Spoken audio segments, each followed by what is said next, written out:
नमस्कार दोस्तों, welcome to pure banking. आज की योजना है स्वामित्व योजना और ओनरशिप स्कीम। इस योजना को हमारे प्राइम मिनिस्टर ने 24 अप्रैल को, जिस दिन पंचायती राज दिवस है, लॉन्च किया था। इस योजना को लॉन्च करने का मेन मकसद था जो रूरल एरियाज़ हैं, जो हमारे रूरल एरियाज़ के गांव हैं, उनकी मैपिंग करना, उसका रिकॉर्ड बनाना, और ये सब ड्रोन की हेल्प से किया गया। एक बहुत ही रिवोल्यूशनरी कदम माना गया इंडियन गवर्नमेंट का, क्योंकि अभी तक रूरल एरियाज़ को पेपर पे नहीं लाया गया था। अभी तक रूरल एरियाज़ का कोई रिकॉर्ड नहीं था। रूरल एरियाज़ ऐसे ही थे, जिसकी जितनी ज़मीन है या जितनी कब्जा कर रखी है वही उसकी मानी जाती थी। लेकिन अब इसका रिकॉर्ड होगा, जैसे कि शहर की ज़मीन का होता है, उसी तरह अब गांव की ज़मीन का भी अपना रिकॉर्ड होगा और उन्हें उसका बाकायदा एक पेपर दिया जाएगा कि आपकी ज़मीन इतनी है रिटन में। तो इसके कुछ की फीचर्स थे, वो देखते हैं। ये जो स्वामित्व योजना है, इसको पंचायती राज मिनिस्ट्री कवर कर रही है, यानी इसका कोऑर्डिनेशन पंचायती राज मिनिस्ट्री कर रही है। इसमें होगा ये कि जो हमारे गांव के रेसिडेंशियल लैंड है उनका मेज़र होगा ड्रोन की हेल्प से, ताकि कोई आगे चल के डिस्प्यूट्स ना क्रिएट हो। उसके बाद एक प्रॉपर्टी कार्ड इशू किया जाएगा गांव के हर उस विलेजर्स को,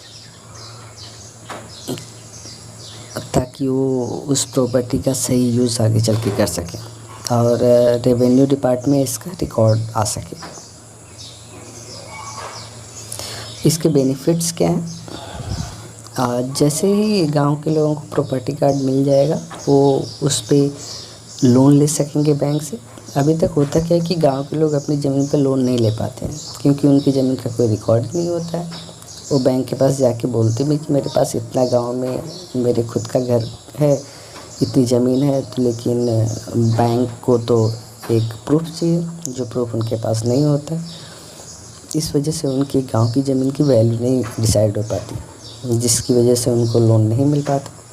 पहला तो ये था कि उन्हें अब लोन मिलने लगेगा उससे, ताकि उस पैसे का सही यूज़ कर पाएंगे। दूसरा ये था कि जो हमारी पंचायत सिस्टम है, पंचायत हैं गांव की, उनको फंड नहीं मिल पाता था।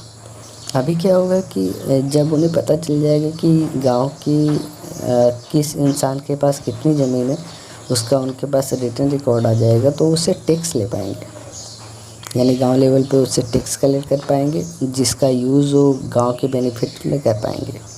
जैसे कि शहर में हम म्यूनिसिपल को टैक्स पे करते हैं, वैसे ही गांव में भी पंचायत को टैक्स पे किया जाएगा गांव के लोगों के द्वारा, जिससे वेलफेयर के काम हो पाएंगे। और इसमें एक और इशू था कि बहुत सारा डिस्प्यूट्स होता था लैंड को लेके। लोग एक दूसरे की ज़मीन पे कब्जा कर लेते थे, जो ज़्यादा दबंग होता था वो ज़्यादा ज़मीन कब्जा कर लेता था, क्योंकि कोई रिटन रिकॉर्ड नहीं था। अभी ज़बरदस्ती कब्जा वाला इशू ख़त्म हो जाएगा। जो जिसकी ज़मीन है वो सब पेपर पे रहेगी, ताकि अगर कोई ज़बरदस्ती कब्जा भी करना चाहे तो नहीं कर पाएगा। और उस ज़मीन की मार्केट वैल्यू पता चलेगी कि किसकी कितनी ज़मीन है और उसकी मार्केट वैल्यू क्या है। जैसा कि पहले बताया, उसका एक प्रॉपर्टी रिकॉर्ड होगा, जिसकी वजह से पंचायत उससे टैक्स कलेक्ट करेगी और उससे वेलफेयर के काम किए जाएंगे।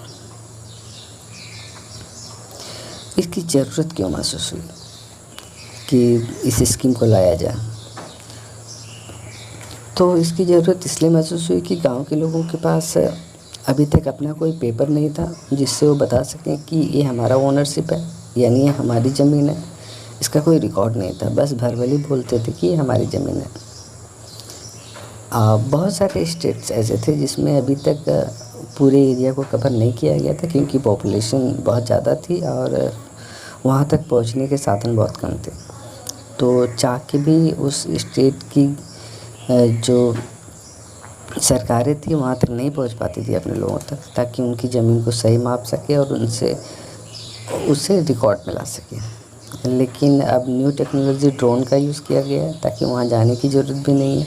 जाने से बहुत सारा डिस्प्यूट्स होता था, अब उससे बचेंगे और उसकी सही मैपिंग हो जाएगी और इसका सही रिकॉर्ड रेवेन्यू डिपार्टमेंट के पास आ पाएगा, जिससे बहुत सारे डिस्प्यूट्स ख़त्म हो जाएंगे और लोग अपनी ज़मीन का प्रॉपर्टी कार्ड भी पा पाएंगे। तो और थोड़ा सा ये न्यूज़ में क्यों है, ये बहुत बड़ा इशू है। एक्चुअली ये भी न्यूज़ में आया है, देख लेते हैं कि न्यूज़ में क्यों है। अभी हुआ है कि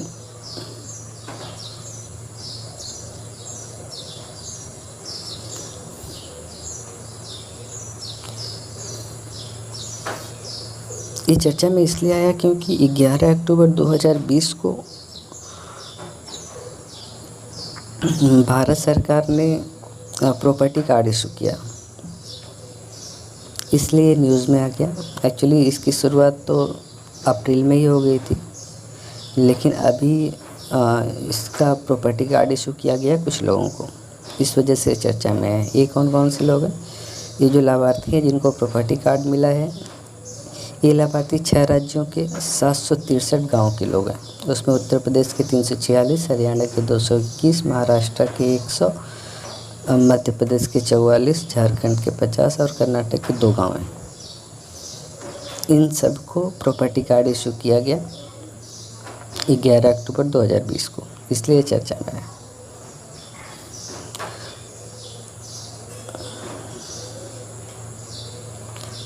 अभी इस योजना को 4 वर्षों में 2020 से 2024 के अवधि में पूरे देश में लागू किया जाएगा और अंततः इसके तहत देश के लगभग 6,62,000 गाँव को कवर किया जाएगा।